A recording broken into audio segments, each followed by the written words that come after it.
चांदनी चौक में श्री लाडली जी का मंदिर है, वहां गए, वहां श्री लाडली जी का दर्शन किया।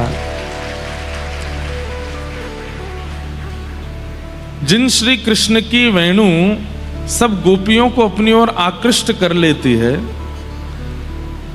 कहते हैं कि वेणु के स्वर के आगे और कोई ऐसा वशीकरण पूरे ब्रज में नहीं था जो अपनी ओर आकृष्ट कर सके। सबसे बड़ा आकर्षण पूरे वृंदावन में केवल और केवल श्री ठाकुर जी की वंशी है। लेकिन सबको आकर्षित करने वाली ठाकुर जी की वंशी और ठाकुर जी को अपनी ओर आकर्षित करने वाली वंशी श्री किशोरी जी के पास है। जब किशोरी जी वंशी का नाद करती हैं तो ठाकुर जी भी आकृष्ट हो जाते हैं। ठाकुर जी की वंशी भी फिर कुछ स्वर प्रकट कर नहीं पाती है। ऐसी प्रिया जी की वंशी वही श्री वंशी अली जी के रूप में आपके दिल्ली में प्रकट हुए। राधाष्टमी के दिन इतना उत्सव करते थे कि स्वर्ण की मुद्राएं उड़ाते थे, खूब धन धान, तो उनकी माताजी थोड़ी नाराज हो जाती थी। किशोरी जी ने कृपा करके उनको कहा कि हम तुम्हारे यहाँ हैं, तो वहीं से किशोरी जी विराजमान हुई। बहुत सुंदर दर्शन है। आज वहीं राधा रमण जी, राधा वल्लभ जी, जमुना जी और जो हमारा क्रम होता है हर साल का, वो सब हमने वहीं ध्यान कर लिया श्री जी के चरणों में।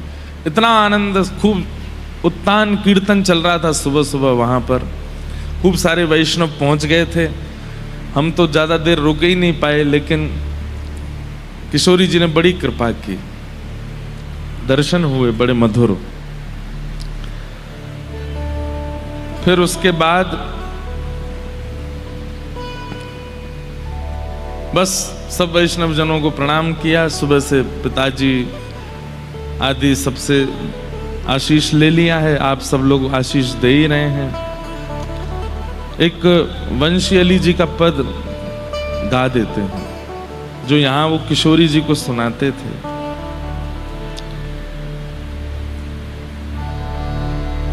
आप सब भी जो नहीं गए हों कभी, जरूर प्रयास कीजिएगा।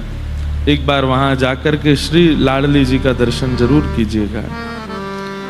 कहते हैं कि श्री वंशी अली जी एक बार अपनी माता जी से लड़ लिए, क्योंकि उनको अच्छा नहीं लगता था उनकी माता जी को कि इतना उत्सव क्यों मनाते हो, और उत्सव मनाओ अच्छा है, उत्सव में इतना धन धान्य क्यों लुटाते हो। तो श्री वंशी अली जी कहते थे कि श्री किशोरी जी का सब कुछ है, तो किशोरी जी के लिए ही व्यय होगा। और इस भाव से वे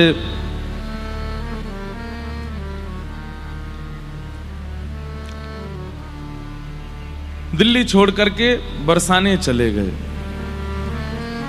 और बरसाने में जाकर के जहां सब बरसाने के ब्रजवासी अपने घर का कूड़ा डालते थे, वहां बैठ गए। और कहते हैं 12 वर्ष तक श्री जी के दर्शन करने ऊपर नहीं गए। 12 वर्ष तक बरसाने में रहे और कूड़े के ढेर में ही बैठे रहते थे और वहीं से प्रतीक्षा करते थे। बोले श्री जी आप बुलाओगे तब आऊंगा मैं, नहीं तो नहीं आऊंगा। बंधुओं, हमारे प्राचीन आचार्यों के भाव सुनकर के कभी कभी हमें लगता है कि हम में तनिक भी कोई भाव है। नाटक करते हैं कोरा हम लोग। आप लोगों को ही नहीं सुना रहा हूं, मैं अपनी भी कह रहा हूं। हम लोगों को कुछ नहीं आता है। ऐसी स्थिति हमारी कभी बनी ठाकुर जी को प्राप्त करने की? कभी नहीं बनी। पहुंच गए बरसाने और बस प्रतीक्षा कर रहे हैं, हे लाडली जू, हे किशोरी जू, जब आप बुलाओगी तब आऊंगा दर्शन करवे। 12 साल तक नहीं गए। ब्रजवासी सब कहते बाबा तुम कहीं और बैठ जाए करो, हे वंशी अली जी कहीं और विराज जाए करो, यहाँ कूड़े में काहे को बैठो।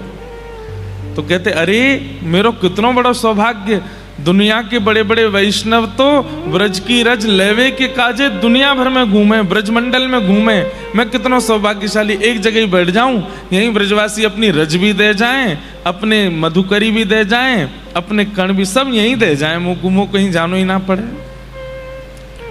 भैया ब्रज में दक्षिणा रुपया नहीं है ब्रज में, दक्षिणा मान सम्मान नहीं है। सम्मानम कलयाति घोर गरलम नीचपमानम सुधा। ब्रज की संपत्ति तो रज है, ब्रज की संपत्ति तो ब्रजवासियों के घर की मधुकरी है, ब्रज की संपत्ति तो ब्रजवासियों की गारी है। ब्रज में संपत्ति धन नहीं है, ऐश्वर्य नहीं है, मान प्रतिष्ठा नहीं है, यश नहीं है।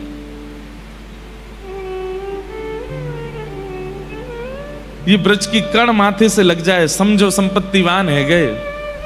ब्रजवासी इनके घर की मधुकरी मिल जाए, समझो ऐश्वर्यवान है गए। और कोई ब्रजवासी ने गारी दे दे तो समझो कीर्तिवान है गए, सब मिल गो। ऐसी वंशीयली जी की भावना। वंशीयली जी कह रहे हैं कि किशोरी जी के कृपा के बिना यह हो ही नहीं सकता कि ब्रज की धूल में, ब्रज की रज में, ब्रज के कण कणों में रत्न का आभास होने लगे। समझ रहे हैं बात को? श्री वंशी अली जी जब दिल्ली से चले गए बरसाने, और जब वहां बरसाने में कूड़े के ढेर में ही बैठ जाते, तो जब ब्रजवासी जन अपने अपने घर की सफाई करके और पूरे सब कूड़े लेकर के वहां डालवे जाते, तो वंशी अली जी देख करके आनंदित हो जाते, नेत्रों में अश्रुपात होने लगता। आहा आहा, श्री जी ने कैसी कृपा करी, आज कितने माला माल कर रही है, देखो वाह घरते भी आयो है, या घरते भी आयो है। अब ब्रजवासियों को संकोच होता था, बोले बाबा तुम अपना स्थान बदल लो, नहीं तो हम कूड़ो कहीं और डालेंगे। तो वंशी अली जी रोने लगते, चरणों में पड़ जाते, बोले मैं आपसे प्रार्थना करूं, ऐसा मत करियो।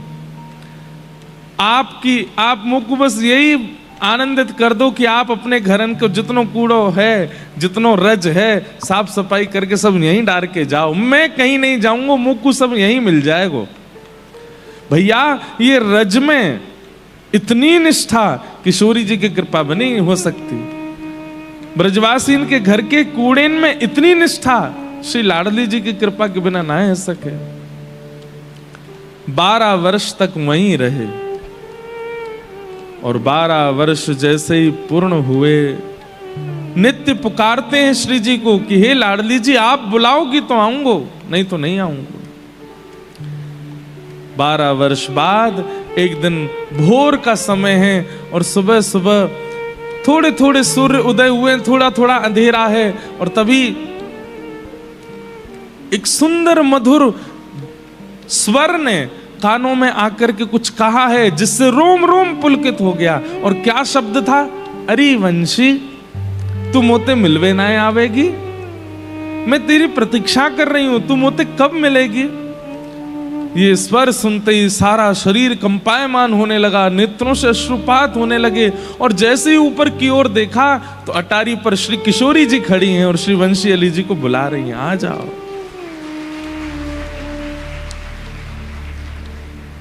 वंशी अली जी दौड़े, अब तो पैर रखते हैं गिर जाते हैं, बस नेत्रों से अश्रुपात हो रहा है, गिरते पड़ते चढ़ रहे हैं ऊपर। मेरी लाडली जी बुला रही है, मेरी स्वामिनी जी बुला रही है मुझको। 12 वर्ष बाद पहली बार चढ़े हैं ब्रह्माचल पर्वत पर आज। जैसे ही पहुंचे आवेश आ गया, श्री मंदिर में पहुंचते ही किशोरी जी के गर्भगृह की ओर इतने वेग से दौड़े कि बस भीतर प्रविष्ट करके किशोरी जी में ही विलीन हो जाएंगे।